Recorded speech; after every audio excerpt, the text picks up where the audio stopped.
کچھ چیزیں ایسی ہیں جو برکت روک دیتی ہیں، جس میں اللہ کی نافرمانی اور گناہوں کے کام ہے. پھر اسی طرح قطع رحمی ہے، اس قوم پر، اس گھر پر برکت نازل نہیں ہوتی جو اپنے رشتوں کو کاٹ دیتے، جو رشتوں کا لحاظ نہیں کرتے. پھر اسی طرح جو والدین کے ساتھ اچھا سلوک نہیں کرتے.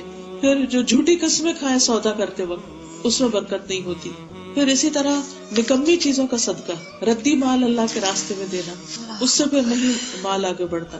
پھر اسی طرح بلا وجہ بلا ضرورت اپنی زمین بیچ دینا.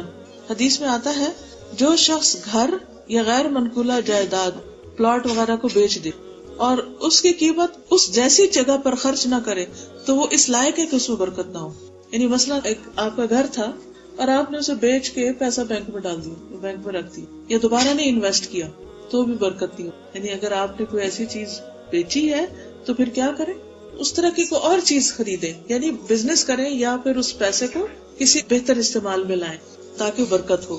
اسی طرح جب انسان ہیلے بہانوں سے حرام مال کھاتا ہے تو بڑی مجبوری ہے، اس طرح سچ بولنے سے تو بزنس اچھا نہیں ہوگا اور کچھ نہ کچھ تو جھوٹ بولنا ہی پڑتا ہے، کچھ رشوت دینی پڑتی ہے، اس طرح کی چیزیں.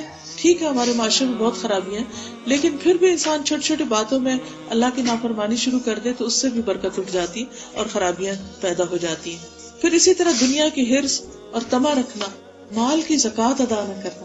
جس مال کی زکوٰۃ ادا نہیں کی جاتی وہ مال تباہ ہو جاتا ہے، یعنی وہ زکوٰۃ بھی جاتی ہے اور جس مال کے اندر ملاوٹ ہوتی ہے وہ بھی ختم ہو جاتا ہے. اسی طرح ناپ تول میں کمی کرنا جو ہے وہ بھی مال کی برکت کو ختم کر دیتا ہے. پھر اللہ کے دیے ہوئے رزق پر راضی نہ ہونا، اس سے بھی برکت ختم ہو جاتی ہے.